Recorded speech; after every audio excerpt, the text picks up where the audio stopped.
Dead Girls here, brought to you by L&M Productions. I'm Liz. I'm Maria. And today we're here to talk to you about Walking Dead Season 1. Like we promised you guys, we were going to be here to talk about. We wanted to make our video a little quicker than we got back on here, so we apologize for the week delay, but we've just been really busy with the kids and stuff this week, so sorry about that. But before we get into the season, we just want to say thank you guys for the support we got in our last video, and we hope that it continues. We think we did pretty well for our first video and our first time YouTube, and so we just want to say thanks to everybody who came out, showed your support. So anyway, keep it going.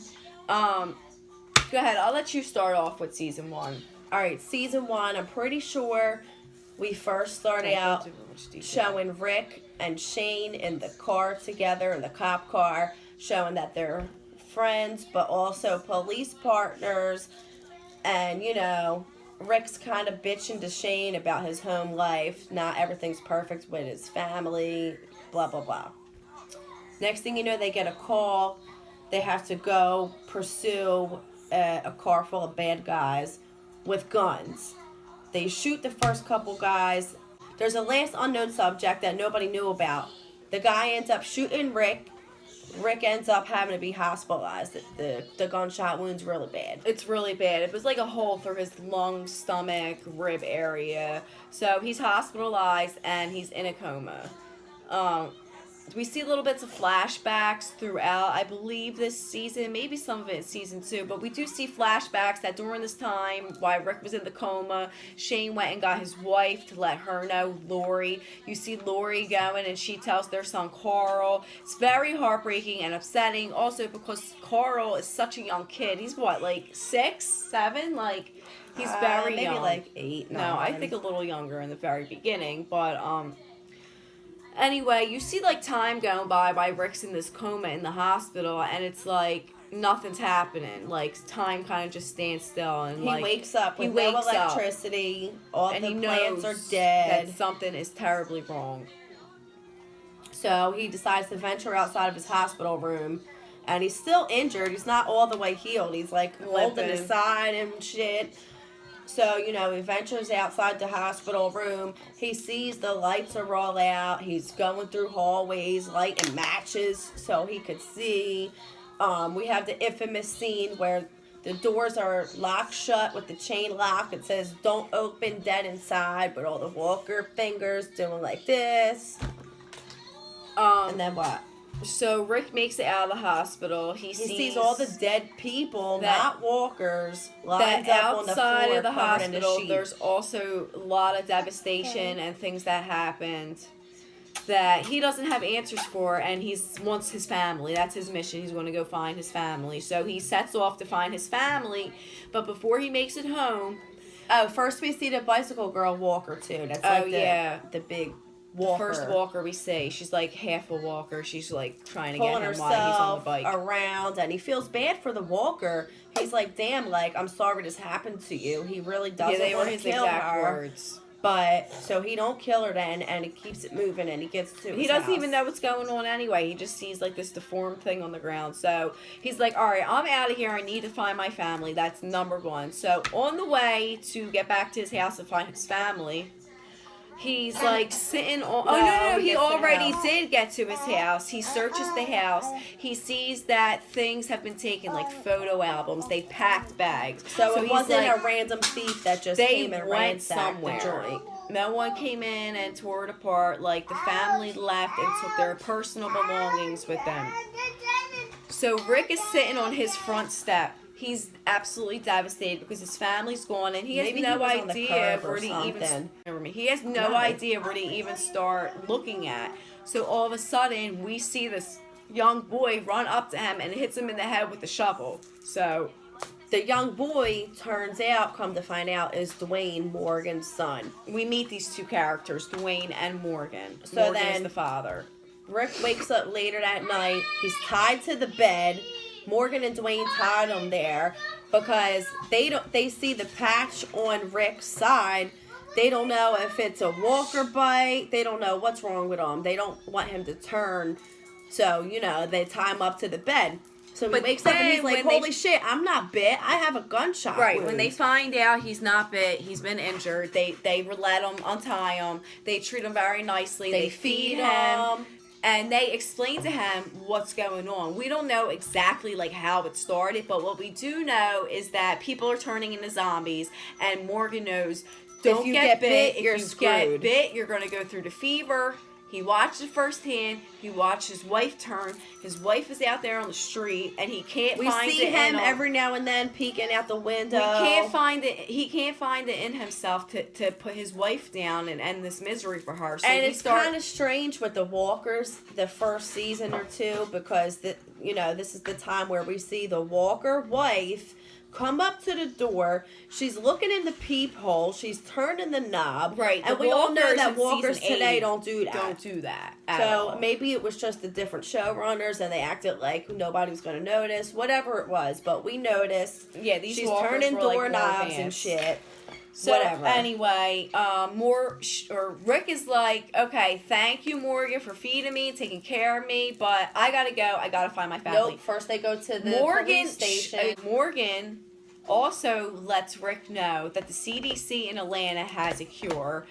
And There's Rick's a refugee camp there's a in refugee Atlanta. camp, there's a cure. Rick's like, all right, that's where I'm going, and the refugee camp, maybe my family's there. So Morgan and Rick's like, Morgan, let me take you with me down to the station, since Rick was the sheriff, and we can get into all the guns, we can take a hot shower, we can get what we need. At this point, they each take a walkie-talkie radio and they depart ways. They're supposed to meet every with tons day. of guns. Rick's got the bag of ammo and guns with him. The walkie-talkies are important because they're supposed to meet every day at 5 o'clock or sunset, dawn, and let each other know what the deal is. So, and that they're okay. Rick departs at this point from Morgan and son Dwayne.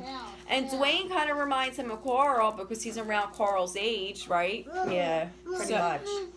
So, where are we at here? So now Rick is really on the quest to find his family. First, he comes across, he runs out of gas in his cop car. So he pulls up at this little house. He goes in, he sees that, I don't remember if it was just the wife or the husband and the wife, but they were older, and one, if not both, they were dead. The flies are there and whatnot. It looked like they had been decaying. So There was like a sign that the wife wrote about, killing herself, whatever it said. He was looking for gas from these people because But his anyway, car ran they out of had a gas. horse. So Rick grabs the horse and he rides the horse into Atlanta. Just the big city. And this is probably my favorite part of maybe even the whole series, when he comes riding into town on that horse. See, he comes coming in, he's looking all around, he's like, where's the refugee camp, where's the cure, like what's going on here? And It's all of a totally sudden, desolate. he turns that corner and bam, we see at least 100, if A not whole more. horde of walkers. A whole city block full of walkers. So he gets off on the horse. He's trying to get away. Next thing you know, they he's surround trapped. him. So He hops off the horse. he They loses start- the bag of guns. They start eating the They poor eat horse. the horse. The poor horse. They're- That was very they're sad. eating the shit out of this horse. They are feasting Drops on that the horse. They are friggin' like bag. savage as on that horse. Drops the bag of guns and ammo. Mad and guns. He just nearly makes it. into a tanker somehow. He from the crawls bottom, in crawls from up. the bottom of the and goes in the tank. I mean, so now I he's was like, shit, I'm trapped in I was this tank. totally addicted when I was watching this. I was like, this is awesome. It's amazing. Like, this is so good. Like, the story has to be over now. He's trapped in this tank with all these walkers around. Well, lo and behold. Wait, the guy in the tank Was a woke up zombie, as a yeah. walker. He had to shoot him. Now he's disoriented because of a loud gunshot in the small tank. Right. So anyway, Rick is about to shoot himself in his head and end it. He's like, I can't go on. There's nowhere for me to go. Episode 1 ends with somebody coming over the radio And saying, saying, hey, "Hey, dumbass, dumbass." you in the tank. And then it ends. All right. He's got to put something off for him. So we know that's about. Yeah, you can peek in. So we know that's like episode 1. So then from there we see who's on the other line of this radio call that's coming into the tanker. Like, who even knows he's in there? How is this even possible? Like, we have zombie or walkers all around. It's Glenn! Okay. So Glenn Glenn is like, hey, dumbass, like, you got yourself into a real fucking pickle there. If you can get up, run out this way, cut down this alley, I'll meet you, follow me up the thing. I got people here with me, like I'm going to get you out of this. You have to listen to my instructions, are, though. you know, occupied by the horse. If you're quick, you got a gun, you got a couple of rounds in it, you can get away. So that's exactly what he did. He meets Glenn in the alley. You see, like, little Glenn, he's running all fast, and they run up these, they run up the ladder. They run up the ladder. So, this is where, what do we got here? No, it wasn't. Glenn, and he's got, like, a gang of people with him, his little crew with him. They, I'm pretty sure the people that are with Glenn... It doesn't matter. Let me say something. Are Andrea, Jackie, Meryl, T-Dog, and Morales. If I miss anybody, let me know. Alright, anyway, who cares about that? Because that's where we meet all of these characters. We know that Glenn and the people he's with, they have a camp set up outside of the city with other people there. So this is where we see what a dumbass... pain in the ass Meryl is. Who wants to deal with Meryl? Like, seriously. He's acting up, being, what's that word? Like, when you're too drunk in the bar? Arrogant? No, it starts with a D. Disruptive, like, I forget the word I'm thinking of. But whatever. We see Meryl's just a straight pain in the ass. Rick ends up handcuffing him to a pipe or whatever it is while they're on that rooftop. And he's like, you know, if you start acting right, I'll uncuff you. Who wants to deal with that shit while, you know, you're trying to escape the walkers in the city? Meryl was being all racist and everything, and, like, he just, like, was an asshole. So Rick was like... And Rick's dressed as the sheriff this whole time, so, like, they think he's a straight-up sheriff, so... They get out of there. Jackie figures out... They figure out that Jackie worked something with the city council, and she knew the tunnels and the sewer systems. Anyway, they couldn't get out because they were trapped from every angle. The walkers were breaking the storefronts down and everything, so... They end up getting out somehow. This is the first time we see them use walker guts to cover themselves and get out of a really bad situation full of walkers. Not everybody did. Rick, Glenn, and who it was else? just Rick and Glenn. They got out, they got the keys to the truck, they swung the fucking truck around, and they opened up the back of the truck. Everybody jumped in. But they had to leave Meryl on the rooftop because when T-Dog lost the key. T-Dog was watching him while they figured out a plan. All these walkers came. T-Dog dropped the key. It must have fell down like a sewer or something. And so he was like, shit, Meryl, you know, I gotta leave you here. So he locks him up so that the walkers can't get to him. And they're out. So they're driving back to the camp. Glenn's got the sports car with the alarm going off, causing all kinds of friggin' noise and everything. We make it to camp. And here we see Rick. He reunites with his family. Like, how much of a small world could it possibly be? By the grace of God, they're Shane, Lori, and Carl. His best friend, his wife, and his son. They are also there with Daryl, Dale, Carol, Sophia, Jim, Amy, and others, okay? Ed. Shane is pretty much the leader of this camp right now. But when Rick arrives, problems arise. As Rick is also the leader type, he's the sheriff, he's in charge. People tend to lean towards Rick's leading style more than Shane's leading style because Rick actually has like a heart to him and cares about other people. Shane's just wild and he doesn't care. It's kill or be killed with Shane. Right. So anyway. And it's it's not a democracy. It's like a, you know, what's it called? Like a dictatorship almost.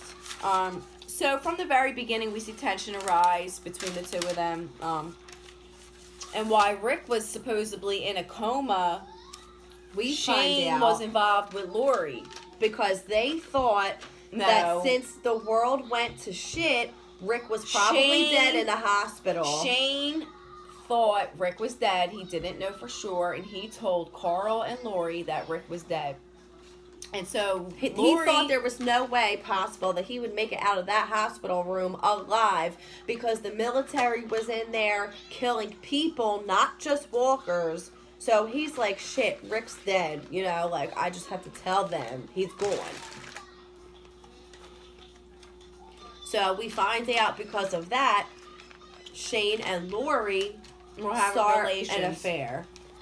But once Rick returns, Lori's like, I'm back with my husband. She wants nothing to do with Shane anymore. But it's not all perfect because, like I mentioned previously, they did have problems before the apocalypse. So their reunion was a little rocky. Shane's salty about it. Here we're introduced to Carol and her husband Ed and her daughter Sophia. Carol's a weak woman. And she's controlled she heavily by her husband. Daily verbal and physical abuse from her husband Ed. He's very violent. As well as their daughter Sophia. She faces the abuse from her father too. And the group is not okay with this at all. Shane's ends up at some point beating up Ed over. Because we see Ed like punch or smack Carol in the face, and Shane just beats the shit out of him. So Daryl's going back in the city. He's farted on me. Daryl's going back into the city to rescue his brother Merrill, he found out was locked on the rooftop. But Rick and the others want to join him. No. Yes, Daryl wants to go to the rescue mission. But in the meanwhile, before they do that, Jim goes crazy one day. He's digging tons of graves. Who cares about and when asked, irrelevant ass no, shit. it's not. And when asked why, he says he had a dream or some kind of psychic vision that some shit was going to go down and everybody was going to die. So he needed to be prepared and have the graves dug. So they think he's just crazy and overheated. So then Daryl wants to go back to the city to rescue his brother Merrill. Rick feels it's his obligation to go with Daryl and help him since it's Rick's fault that Merrill is locked up on the roof. Because he did it. So a couple other people decide to go with him too. And they also want to get the big bag of guns that were lost when Rick got taken down on the horse. Lori's very upset that Rick is leaving. They just got back. They just got reunited. And now Rick is taking off again without his family. And Carl's pretty upset too. Because they're like, what if you don't come back next time? Now small group of them is back in the city. Merrill is gone. His hand's cut off. He cut his own hand off and made it out. That's all we find is his hand and the saw. They continue to look for Merrill. And they're also looking for the bag of guns. They do know where the bag of guns is. So Glenn tries to go get the bag of guns. And while he's trying to do that, he's taken by these two men. Because there's another group also trying to get the bag. They are gangsters undercover, like hiding out this nursing home and trying to keep their grandparents and stuff alive. But we don't know that yet. Yes, we do find that out. Right, and once we see what they're doing, they set Glenn free, and Rick leaves the other group some guns. They were like, okay, we'll trade you Glenn back for your guns. They're like, no, we're taking Glenn and the guns. So as soon as they're ready to start shooting each other, that's when the grandmom comes down, and we find out that they are just watching out and, taking care of the elderly people in this nursing home. So they're like, fine, we'll split the guns evenly. You guys have people to protect. We have people to protect. We'll go on our way. Now, while half of the group is out doing this, the other half of the group is still back at camp. Amy walks away to use the bathroom. She gets bitten by a walker. Out of nowhere. And then the camp is invaded with walkers. They're eating people. They eat Jim, which was a good payoff. We needed that because we saw him be an asshole the whole season. So it was nice to see him get ripped apart.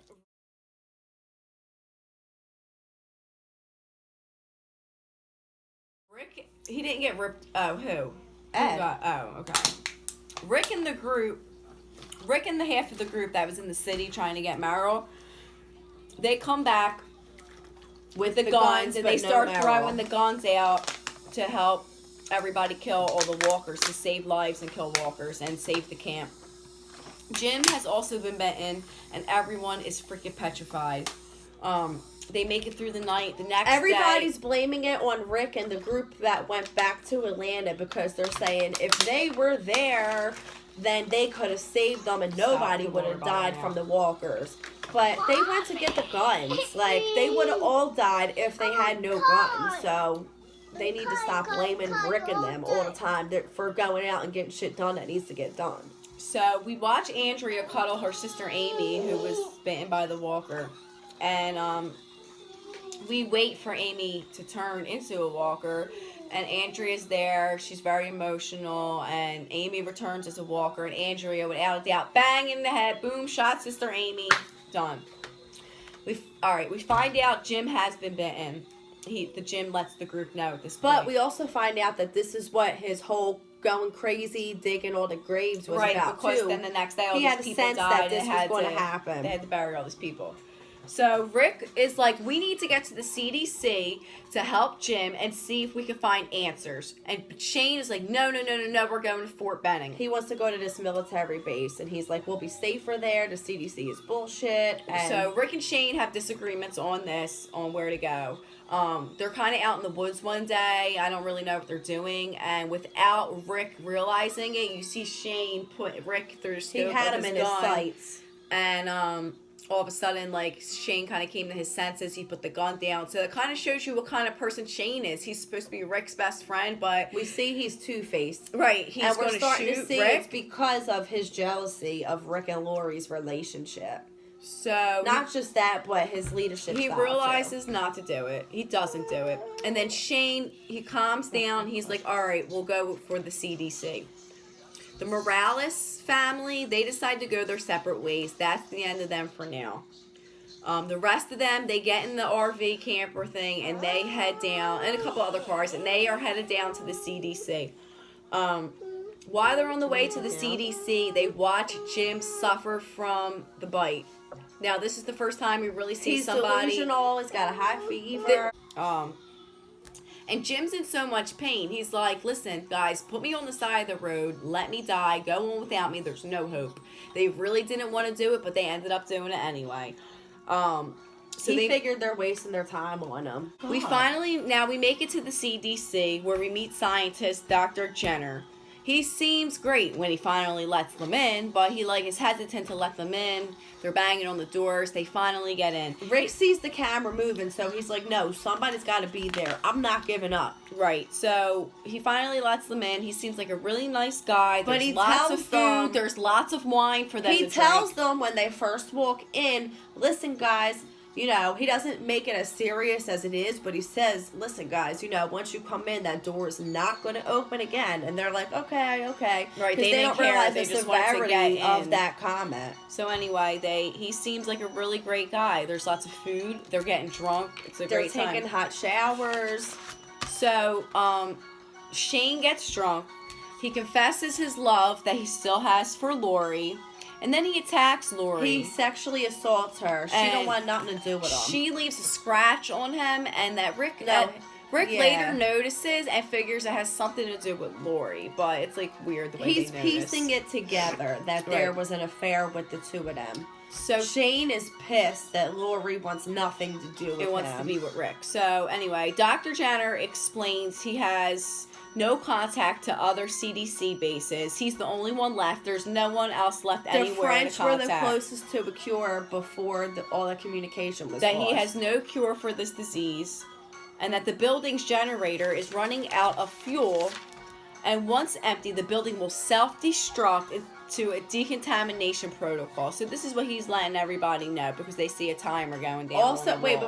Before that, he shows them the TS-19 subject or whatever he called it, was his wife going from being alive to dying to turning into a walker. He's trying to get how long it takes to turn to a walker. He's figuring out everybody's different. He's just running tests. And he's showing them that he has no results. So he lets them know this counter going down the wall, it's decontamination time. Like the whole joint's gonna just blow up. I don't think they realize that the whole joint's going to blow up until it's got a minute left. So Jenner wants them all to stay and be blown away into the decontamination, which is kind of creepy. You want us all to sit here and die with you? And they're like, that's not fair. You can't choose our fate for us. Right, he was going to lock them in there. That's when he puts it in their faces. He kind of did lock it in there. And says, I told you once I shut the door, it wasn't going to open again. But if he would have told them why from the very beginning, I'm sure they wouldn't have gone in there. So finally, he doesn't really let them out. They had a grenade and they blew open. They're shooting the thing. They blew open the window with their grenade, and you see them all kind of like jumping out, and the like grenade going off in the background. Decides to stay and end her life with Dr. Jenner. She didn't want to go how she saw Amy go to get bit and turn. And then we also see that Andrea wants to stay because she doesn't want to turn out like her sister Amy, but Dale would not let her stay. Dale guilt trips her and says, if you're staying, I'm staying Andrea too. never let him live that down. So anyway, they make it out, except Jackie. She stayed because she willingly wanted to die. Andrea changed her mind because she didn't want Dale to die too. Right, because Dale said, I wasn't going to go. If you're going to get blown up, I'm going to die with you. But anyway, they all get out except Jackie. She decides she wants to die. And then we see Dr. Jenner telling Rick something in secret before they leave. And then whispers in his ear. They run out. The joint blows up. Yeah, I just said that. I said before it blew up, he whispers a secret into Rick's ear. Right. So that's the end of season 1, the explosion, them getting out of the CDC. So now, that's it for season 1. We're left there. We're like, well, what's going to happen? Like, they have nowhere to go. Where are they going to go? We don't know anything that's going on. What did Edwin Jenner whisper to Rick's ear? Right. Like, all I know is we that left with no answers. I didn't watch this on TV until they were on season 5. So the first 4 seasons, I got to watch all at once at Netflix. And when I tell you, I blew through it in like 2 weeks. Like, I worked a 50-hour week job at the time and still somehow blew through 4 seasons because this was so addicting to me and so good to me. And if you're watching this and you want to catch up on Walking Dead through us, that's fine. But I also suggest, like, you have to go watch the whole series because it's, like, amazing and it really was addictive to me to watch. And still is. Alright, so hopefully within the next couple days we'll be back. We'll be doing season 2 of The Walking Dead. We'll be back. It's definitely not going to be another week until our next video. No. We're going to keep them coming for you guys. A couple times a week we want to do it. So we're again, going to be done all of seasons up to season 7 reviews by the time the season 8. Oh yeah, and so we can record after. But anyway, if you guys like this, please give us a thumbs up. If you guys really, really, really liked it, please subscribe to our channel. Share this so we can get our word out there. Because like I said, we want to do eventually go live. But we need enough viewers and subscribers to go live. Right. So you guys can make it happen. Up. You guys can make it happen for us. And until next time, we're Allen Productions, baby. Bye.